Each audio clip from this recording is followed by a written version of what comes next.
से बोलिए जय माता दी। प्यारे भक्तों, आज वैशाख शुक्रवार के दिन आप सभी सुनेंगे शुक्रवार संतोषी माता और अन्नपूर्णा माता की पुण्यफल देने वाली कथा। कथा सुनने मात्र से ही संतोषी माता और माँ अन्नपूर्णा की कृपा प्राप्त होती है, इसलिए कथा को पूरा अवश्य सुने। शुक्रवार को संतोषी माता के व्रत करके संतोषी माता की व्रत कथा का श्रवण करना चाहिए। माता संतोषी को सुख शांति और वैभव की देवी माना जाता है। माना जाता है कि शुक्रवार के दिन संतोषी माता का व्रत करने से घर में सुख समृद्धि आती है। साथ ही जिन्हें संतान सुख प्राप्त नहीं हो पा रहा, वो संतान की प्राप्ति के लिए इस व्रत को करते हैं। माता संतोषी अपने भक्तों की सभी मनोकामना को पूर्ण करती है। हालांकि संतोषी माता के व्रत के नियम बाकी व्रतों से अधिक कठिन है, इनका पालन करना बेहद अहम होता है। तो आइए प्यारे भक्तगणों, हम जानते हैं संतोषी माता के व्रत के नियम और इस दिन बनाए जाने वाले भोग के बारे में। साथ में जानेंगे उद्यापन विधि और श्रवण करेंगे कथा। संतोषी माता व्रत की पूजन विधि। शुक्रवार को व्रत का संकल्प कर नहा धोकर लाल रंग के वस्त्र पहने। अब पूजा के स्थान पर माता की पूजा के लिए एक चौकी के ऊपर लाल रंग का कपड़ा बिछा ले और उस पर माँ संतोषी की प्रतिमा या तस्वीर स्थापित करे और इसके साथ ही कलश की भी स्थापना करनी चाहिए। अब माँ संतोषी को सिंदूर, अक्षत, फूल और माला चढ़ाए। ध्यान रखे कि अक्षत यानी चावल के दाने टूटे ना हो। संतोषी माता को भोग में चना और गुड़ चढ़ाना शुभ माना जाता है। साथ ही केला को भी उन्हें चढ़ाना चाहिए। अब घी का दीपक जलाए, धूप दिखाए और व्रत कथा चालीसा मंत्र पढ़कर आरती करे। संतोषी माता की व्रत की उद्यापन विधि विस्तार से जानिए। इस विधि से तब तक व्रत करते रहे जब तक कि आपकी मनोकामना पूरी ना हो जाए। मनोकामना पूरी होने पर उद्यापन अवश्य करे। उद्यापन के लिए 2.5 सेर खाजा, मोयनदार पूरी, खीर, चने की सब्जी और नैवेद्य रखे। घी का दीपक जलाकर संतोषी माता की कथा कहे, जयकारा लगाकर नारियल फोड़े। इस दिन घर में कोई खट्टाई न खाए, ना ही किसी को कुछ भी खट्टा खाने को दे। इस दिन 8 लड़कों को भोजन कराए। लड़के अपने कुटुंब के हो तो अच्छा, अगर ना हो तो ब्राह्मण बालकों को, रिश्तेदारों, पड़ोसियों के लड़कों को बुलाए, भोजन कराके यथाशक्ति दक्षिणा दे, जिसमें पैसे के स्थान पर कोई फल देना अधिक अच्छा होता है। इस तरह विधि पूर्वक पूजा उद्यापन से घर में संतोषी माता की कृपा सदैव बनी रहती है। अब आइए श्रवण करते हैं माँ संतोषी की व्रत कथा। कथा को अधूरा ना छोड़े। माँ की कृपा पाने के लिए कथा को पूरा अवश्य सुनिए और दूसरों के पास भी शेयर कीजिए। प्रेम से बोलिए संतोषी माता की जय। एक बुढ़िया माई थी। उसके 7 लड़के थे। 6 कमाने वाले थे और एक निकम्मा था, कमाता कुछ नहीं था। बुढ़िया माई अपनी 6 बेटों के लिए भोजन बनाती थी और उनको भोजन कराती और उनसे जो कुछ जूठन बचती वह 7वें बेटे को देती थी। एक दिन 7वां बेटा अपनी पत्नी से बोला, देखो मेरी माँ को मुझ पर कितना प्रेम है। वह बोली, क्यों नहीं, सबका जो जूठा तुमको खिलाती है। वह बोला, ऐसा नहीं हो सकता। मैं जब तक अपनी आंखों से ना देख लूं, मैं मान नहीं सकता कि मेरी माँ मेरे साथ ऐसा कर सकती है। कुछ दिन बाद त्योहार आया। घर में 7 प्रकार के भोजन और चूरमे के लड्डू बने। अब सबसे छोटे लड़के ने यानी कि 7वें लड़के ने अपना सिर दुखने का बहाना बनाया और पतला चादर ओढ़कर रसोई घर में सो गया, ये देखने के लिए कि मेरी माँ मुझे जूठे भोजन देती है या फिर बनाई हुई ताजी भोजन देती है। लड़का झूठ मूठ का सोने के नाटक करके रसोई घर में सोया हुआ है। वह पतले चादर के अंदर से सब कुछ देख रहा था। तभी 6 भाई भोजन करने आए।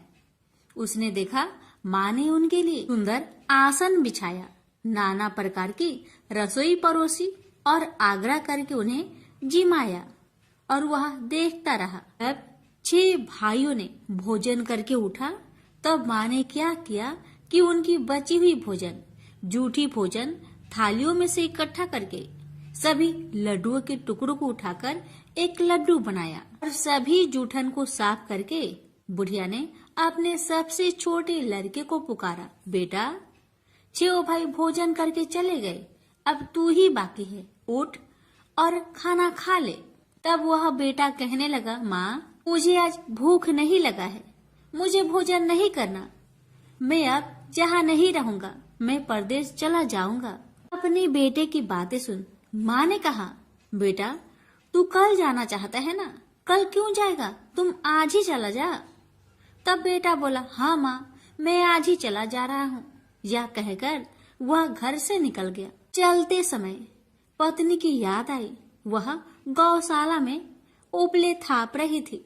वहां जाकर वह बोला, हम जावे परदेश, आवेंगे कुछ काल, तुम रहियो संतोष से, धर्म अपनो पाल।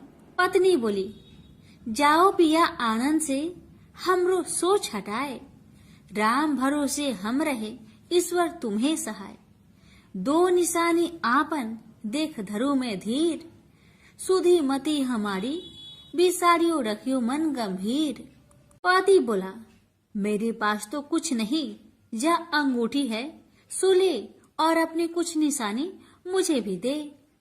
पत्नी बोली, मेरे पास क्या है, यह गोबर से भरा हाथ। यह कहकर पति की पीठ पर गोबर के हाथ की थाप मार दी। अब पति चल दिया। चलते चलते दूर देश पहुंचा। वहां एक साहूकार की दुकान थी। वहां जाकर कहने लगा, भाई मुझे नौकरी पर रख लो। साहूकार को जरूरत थी तो वह बोला, रह जाओ। लड़के ने पूछा, तनख्वाह क्या दोगे? तो साहूकार ने कहा, तुम्हारा काम देखकर तब हम दाम देंगे। साहूकार की नौकरी मिली। वह सुबह 7 बजे से 10 बजे तक नौकरी करने लगा।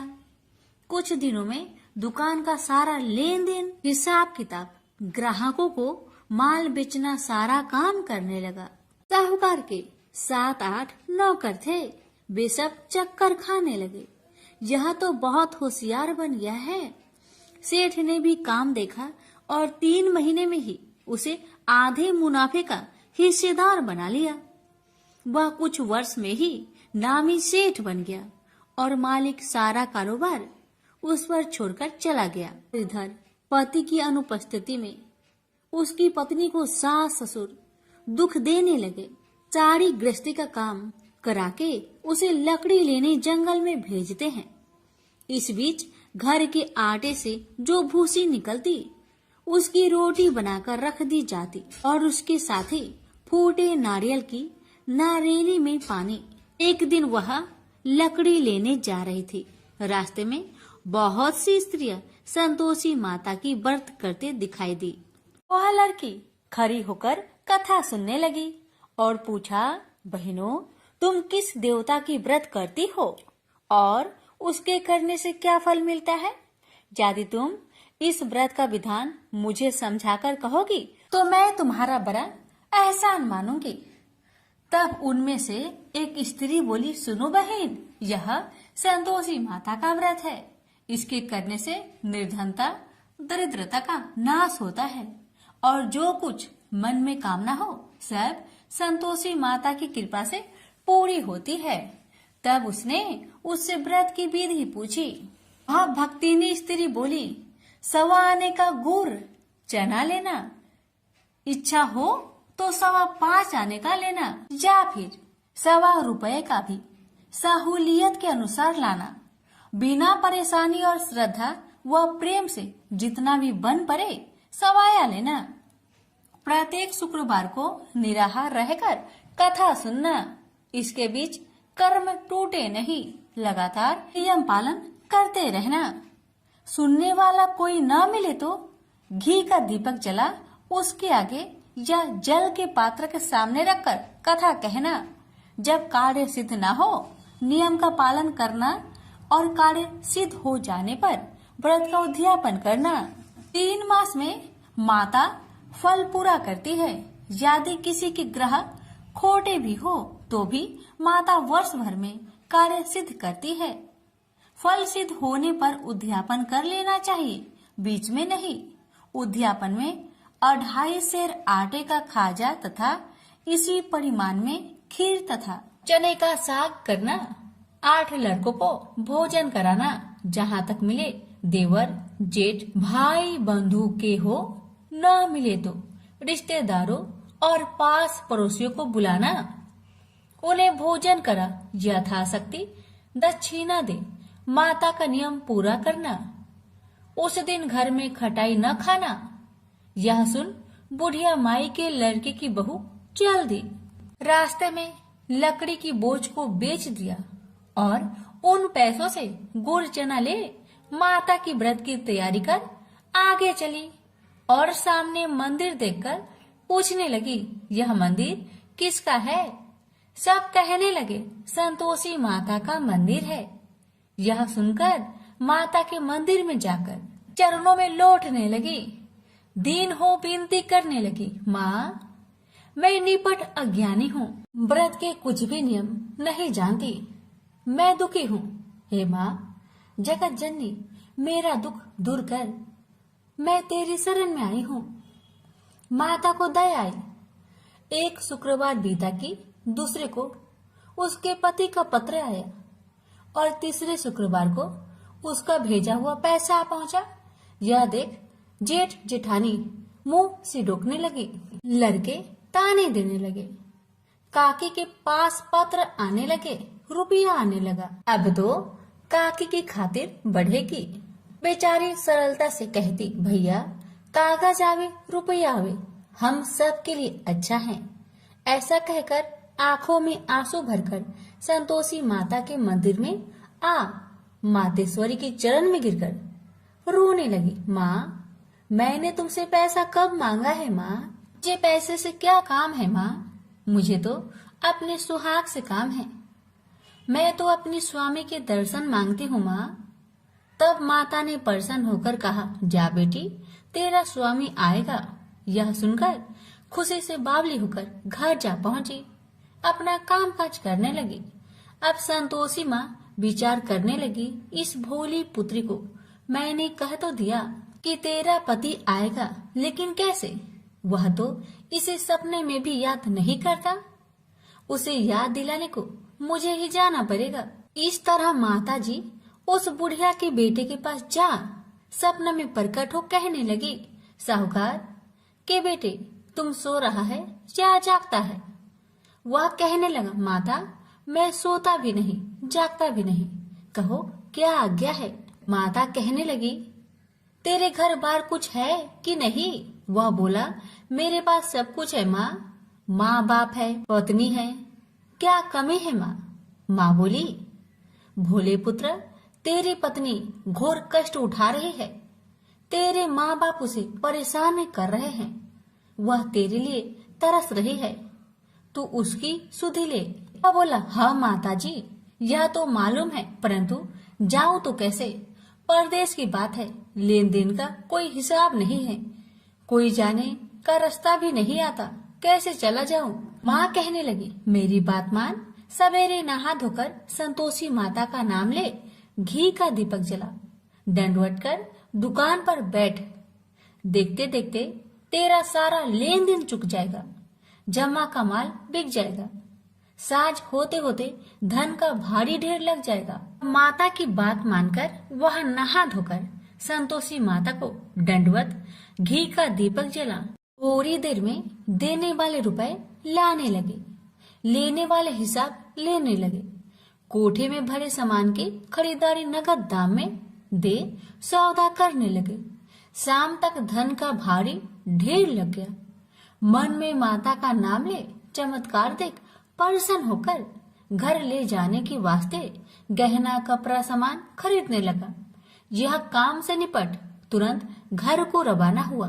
उधर उसकी पत्नी जंगल में लकड़ी लेने जाती है। लौटते वक्त माताजी के मंदिर में विश्राम करती है। वह तो उसके प्रतिदिन रुकने का जो स्थान ठहरा, धूल उड़ती देख वह माता से पूछती है, हे माता, यह धूल कैसे उड़ रही है? माता कहती है, हे पुत्री, तेरा पति आ रहा है। अब तू ऐसा कर, लकड़ियों के 3 बोझ बना ले, एक नदी के किनारे रख और दूसरा मेरे मंदिर पर, वह तीसरा अपने सिर पर। तेरे पति को लकड़ियों का गट्टर देख मोह पैदा होगा, वह यहाँ रुकेगा, नाश्ता पानी खाकर माँ से मिलने जाएगा।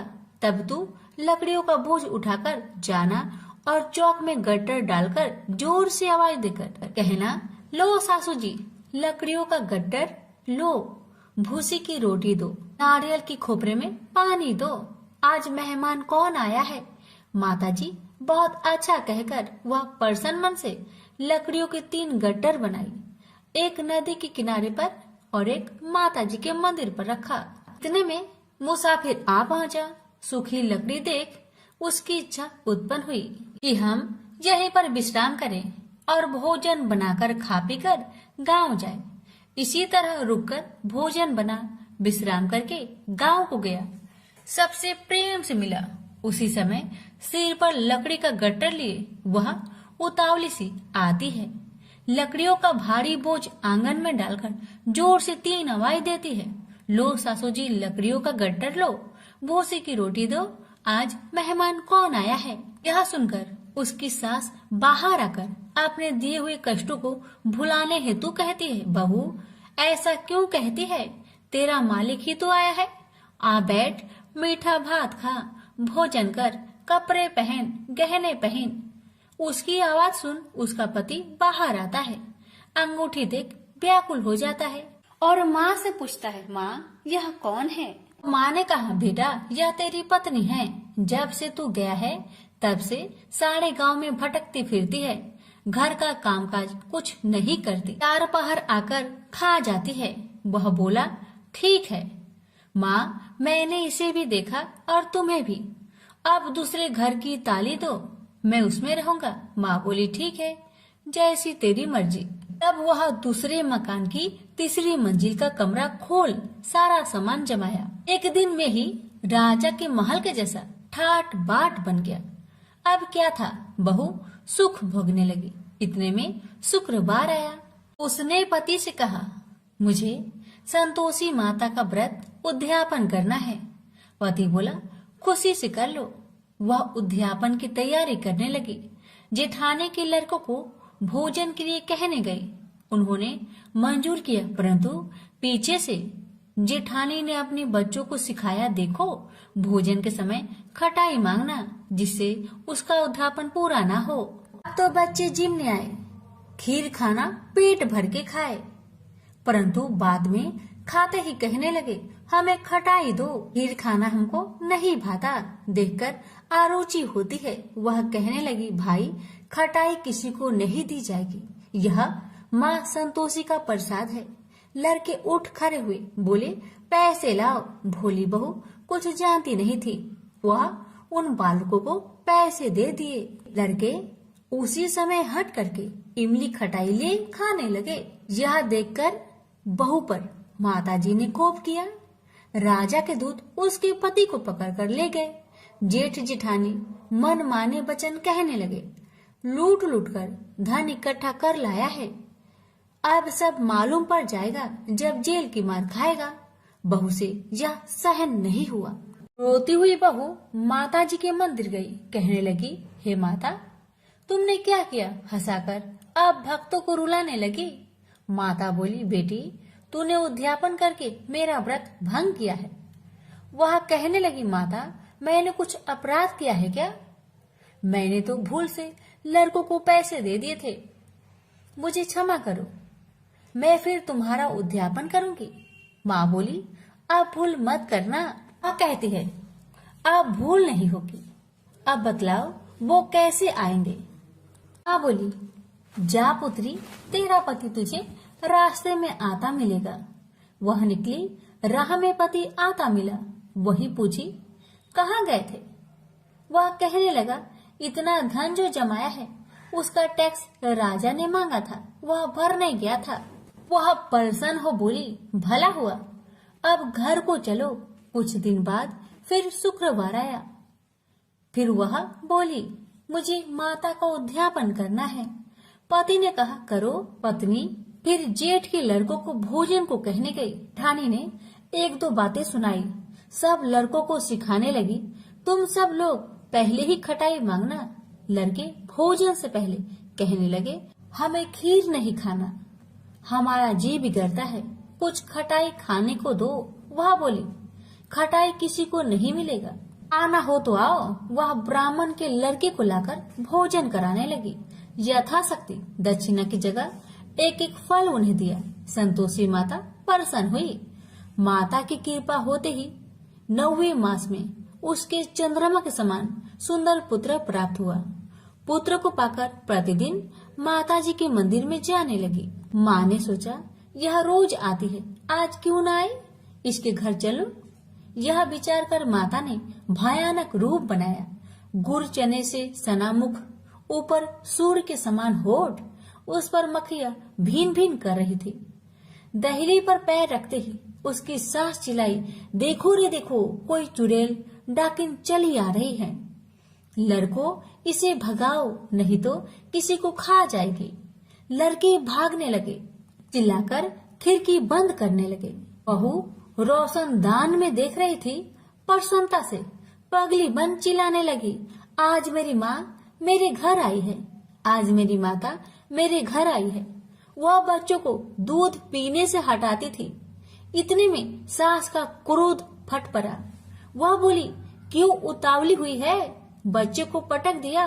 इतने में माँ के प्रताप से लड़के ही लड़के नजर आने लगे। वह बोली, माँ, जिसका मैं व्रत करती हूँ, यह वही संतोषी माता है।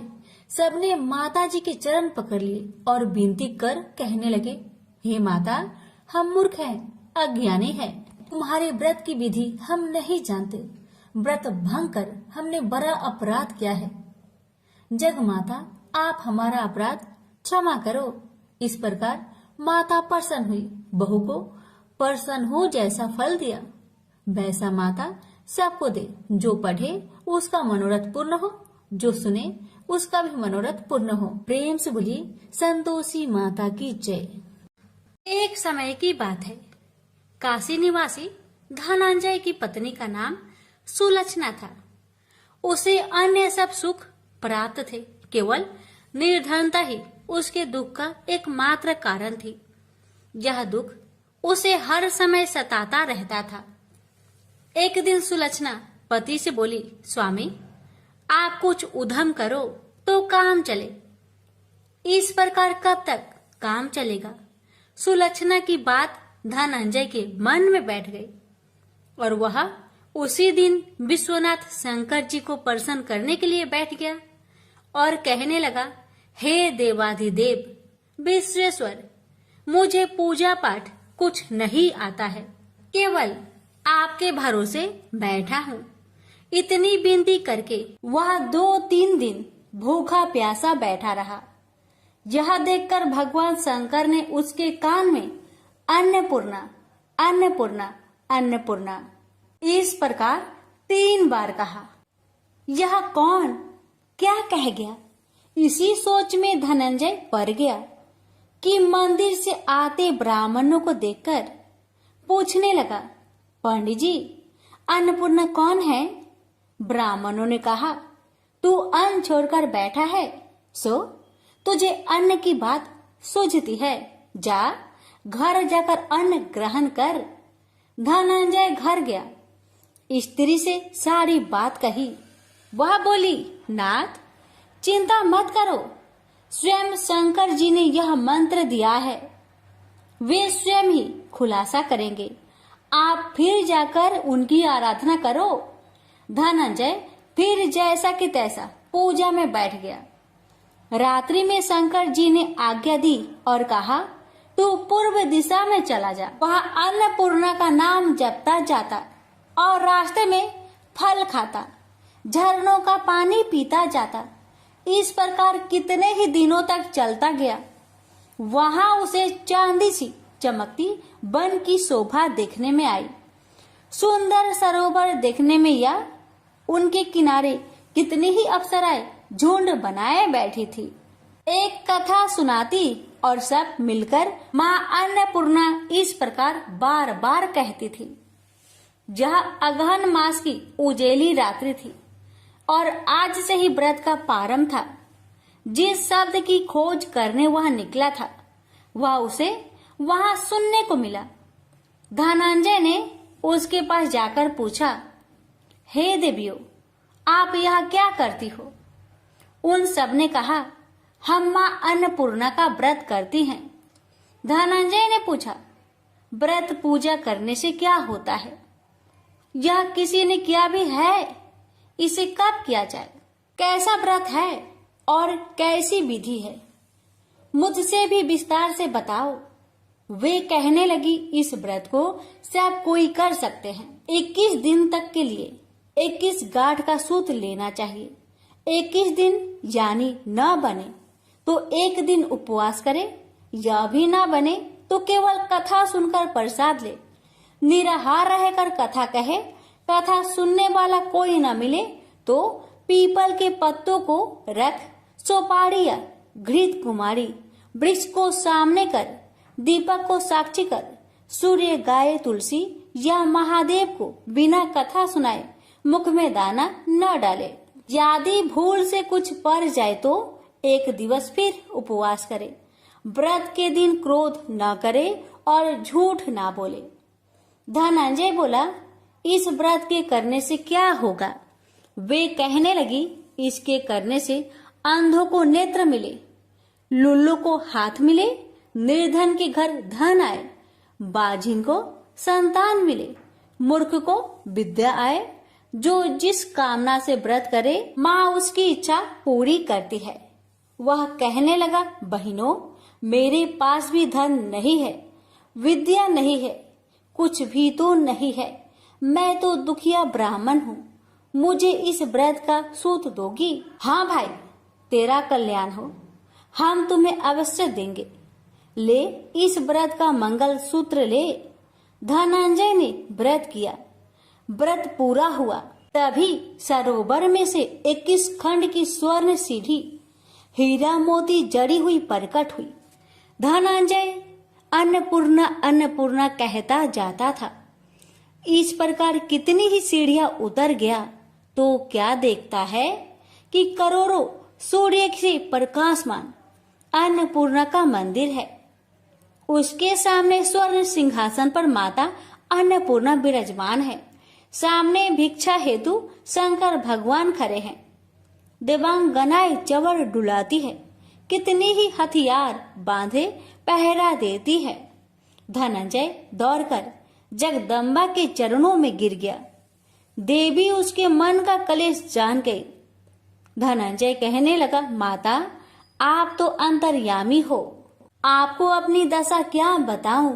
माता बोली, मेरा व्रत किया है, जा, संसार तेरा सत्कार करेगा। माता ने धनंजय की जिह्वा पर बीज मंत्र लिख दिया। अब तो उसके रोम रोम में विद्या प्रकट हो गई। इतने में क्या देखता है कि वह काशी विश्वनाथ के मंदिर में खड़ा है। माँ का वरदान ले धनंजय घर आया। सुलक्षणा से सब बात कही। माता जी की कृपा से उसके घर में संपत्ति उमड़ने लगी। छोटा सा घर बहुत बड़ा गिना जाने लगा। जैसे शहद के छत्तों में मक्खियां जमा होती है, उसी प्रकार अनेक सगे संबंधी आकर उसकी बड़ाई करने लगे। कहने लगे, इतना धन और इतना बड़ा घर, सुंदर संतान नहीं हो तो इस कमाई का कौन भोग करेगा? सुलक्षणा से संतान नहीं है, इसलिए तुम दूसरा विवाह करो। अनिच्छा होते हुए भी धनंजय को दूसरा विवाह करना पड़ा और सुलक्षणा को सौत का दुख उठाना पड़ा। इस प्रकार दिन बीतते गए और अगहन मास आया। नए बंधन से बंधे पति से सुलक्षणा ने कहलाया कि हम व्रत के प्रभाव से सुखी हुए हैं, इस कारण यह व्रत छोड़ना नहीं चाहिए।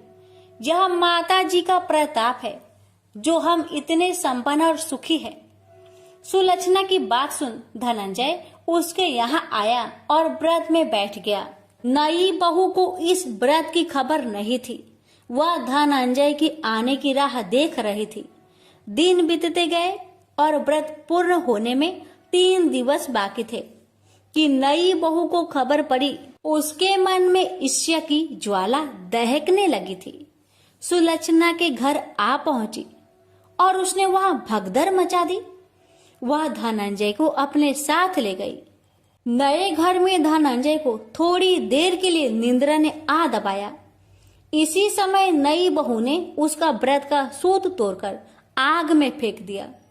अब तो माता जी का कोप जाग गया। घर में अकस्मात आग लग गई। सब कुछ जलकर खाक हो गया। सुलक्षणा जान गई और पति को फिर अपने घर ले आई। नई बहू रूठकर माता पिता के घर जा बैठी। पति को परमेश्वर मानने वाली सुलक्षणा बोली, नाथ घबराना नहीं, माता जी की कृपा अलौकिक है। पुत्र कुपुत्र हो जाता है पर माता कुमाता नहीं होती। अब आप श्रद्धा और भक्ति से आराधना शुरू करो, वे जरूर हमारा कल्याण करेगी। धनंजय फिर माता के पीछे पड़ गया। फिर वही सरोवर सीढ़ी प्रकट हुई। उसमें माँ अन्नपूर्णा कहकर वह उतर गया। वहां जा माता जी के चरणों में रुदन करने लगा। माता प्रसन्न होकर बोली, यह मेरी स्वर्ण की मूर्ति ले, उसकी पूजा करना, तू फिर सुखी हो जाएगा। जा, तुझे मेरा आशीर्वाद है। तेरी स्त्री सुलक्षणा ने श्रद्धा से मेरा व्रत किया है, उसे मैंने पुत्र दिया है। धनंजय ने आंखें खोली तो खुद को काशी विश्वनाथ के मंदिर में खड़ा पाया। वहां से फिर उसी प्रकार घर को आया। इधर सुलक्षणा के दिन चढ़े और महीने पूरे होते ही पुत्र का जन्म हुआ। गांव में आश्चर्य की लहर दौड़ गई। इस प्रकार उसी गांव के निसंतान सेठ के पुत्र होने पर उसने माता अन्नपूर्णा का मंदिर बनवा दिया। उसमें माता जी धूमधाम से पधारी, यज्ञ किया और धनंजय को मंदिर के आचार्य का पद दे दिया। जीविका के लिए मंदिर की दक्षिणा और रहने के लिए बड़ा सुंदर सा भवन दिया। धनंजय स्त्री पुत्र सहित वहां रहने लगा। माता जी के चढ़ावे में भरपूर आमदनी होने लगी। उधर नई बहू के पिता के घर डाका पड़ा, सब लूट गया। वे भीख मांगकर पेट भरने लगे। लक्षणा ने यह सुना तो उन्हें बुला भेजा, अलग घर में रख लिया और उनके अन्न वस्त्र का प्रबंध कर दिया। धनंजय, सुलक्षणा और उसका पुत्र माताजी की कृपा से आनंद से रहने लगे। माताजी ने जैसे इनके भंडार भरे वैसे सबके भंडार भरे। हे माता, अगर आपकी कथा कहने में हमसे कोई गलती हुई हो उसे क्षमा करना और अपने सभी भक्तों की सभी मनोकामना को पूर्ण करना। प्रेम से बोलिए अन्नपूर्णा माता की जय। हर हर महादेव, माता पार्वती की जय।